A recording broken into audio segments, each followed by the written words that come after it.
Good morning, ladies and gentlemen, and Merry Christmas. No songs today, no Father Christmas hat. It's just down there, actually. But we're back. We're back in. It's business time. We didn't take long, did we? We didn't party for very long at all. I'm going to the game today. Really, really looking forward to it. And we need the points. There's no doubt about it. Look, we've had a dip, and it's not been great at all.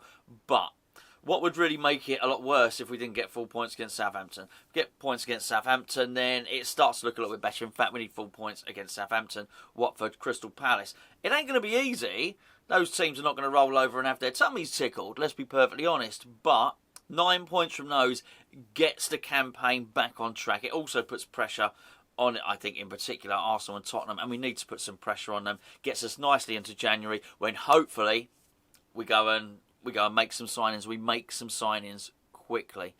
It sort of ties in, really, with... Oh, by the way, did you know Mikel Antonio's got to have a COVID test, so we don't know if he's going to play or not. He may be available for this game against Southampton. He's got to have a double COVID test, and if he passes it, then absolutely fine. He's fine to play. Apparently, he wasn't in with a COVID at all. It was his missus. So, not entirely sure how the rules work, but there you go. That can only be good news if he is available. That being said, probably play Bowen up front anyway. But Southampton are going to be no pushovers. But here's the point with the African Cup of Nations coming up and Sai Ben Rama going off, I was really pleased to see that the club have come out and they've said Lanzini's going nowhere. He's going nowhere. Lanzini's going to stay and see out his contract. And quite right too, by the way. Now, I know there's a few people that say Lanzini's finished. Lanzini's not finished. Lanzini's just not the player he used to be. However, at the rumoured prices, which I think was about 8 million, apparently Newcastle were interested. Newcastle were interested in everyone, but they're interested in for 8 million. So was Southampton, apparently. 8 million for Manuel Lanzini does us no good at all. He's got basically the end of this season, the rest of this season, and next season left on his contract. He's on 100 grand a week, so he is a high wage earner. That being said, we got enough trouble as it is at the moment. We got enough trouble possibly trying to recruit a striker, hopefully. Arguably a left-back. Certainly, we're a bit shy, I think, in attacking midfield. David Moyes has indicated that he might want another centre-back. Last thing we need to do is to add to that list, because we ain't going to manage all of those. Last thing we need to do is to add to that list, we've got to go and get another player who can play sort of central midfield and attacking midfield, which is what Lanzini can do. He also has a habit of making important contributions in games. Not regular contributions, assist or goal scoring contributions, but important ones. What are you going to do with 8 million quid? Nothing. Well, not you and I. Obviously, we'd do quite a lot with 8 million quid, but what are a football club like West Ham going to do with 8 million quid? Next to nothing. All the budget we've got is going to be used up on those players. We already think we're that Jesse Lingard player light, whilst we don't think it's going to be Jesse Lingard. Jesse Lingard.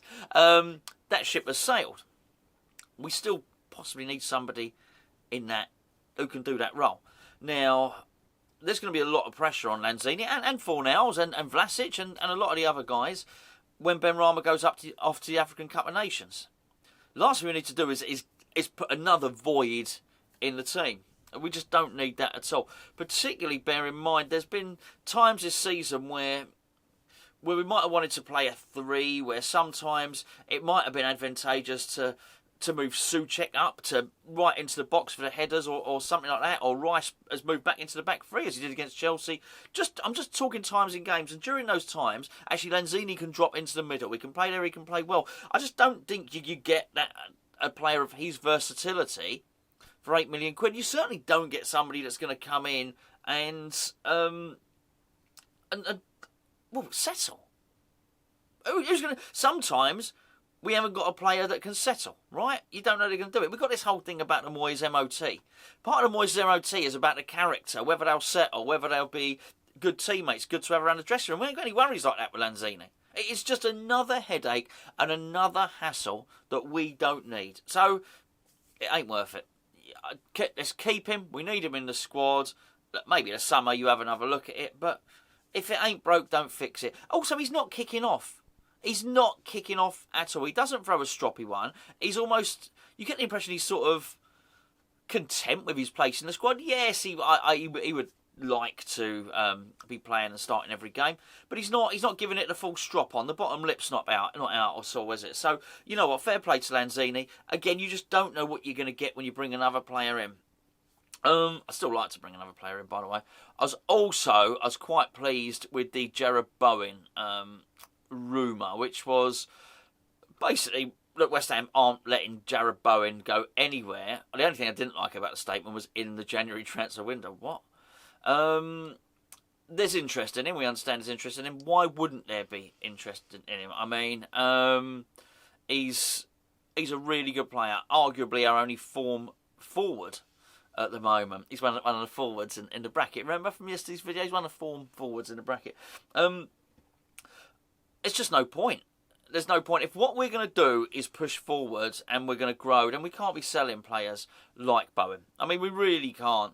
And I think to a certain extent, we're a little bit powerless where Declan Rice is concerned. You know, there's nothing we can do about that. There really isn't. Where Declan Rice is concerned, if he wants to go, when he goes, he's almost too big because he's a shoe-in for international football and all the rest of it, and he's a starter for England. There's not a lot we can do about it.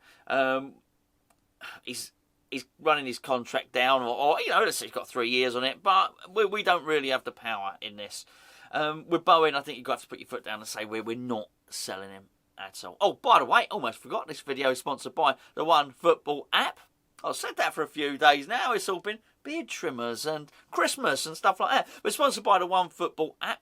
If you go into the game today, or if you're just watching it at home, an hour before kickoff, the OneFootball app will have the West Ham and the Southampton team lineups. It will also have all of the transfer rumours and all of the gossip. Everything I'm talking about today will be on there. Best of all, it's free to download, and if you don't like it, you can get rid of it, and you can put all the West Ham team news and transfer news and gossip into one place. That's the OneFootball app.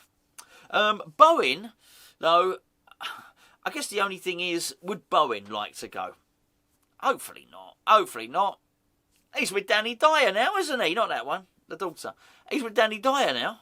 So, that's got to be nice, and, he's got to be very West Hamified about that, hasn't he? He's got to be feeling the West Ham love at the moment. If you pardon, I don't want to take that in the wrong direction. I'm just saying, he will be feeling very much part of the West. I don't know why I'm doing this mime. Very much part of the West Ham family, So, look, good on him. Let's keep him. That's good news for us. We got enough trouble now.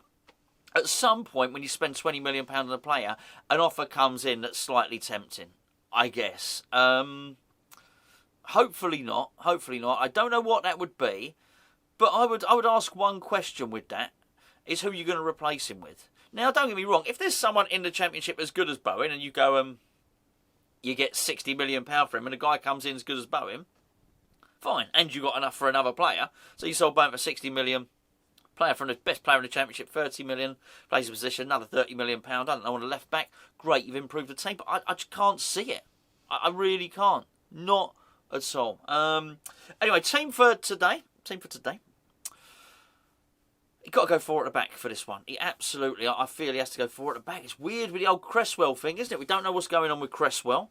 So surely it has to be Johnson at left back. Sue Farrell will come back at right back. And, Ashby had his game the other night, which is really good for him.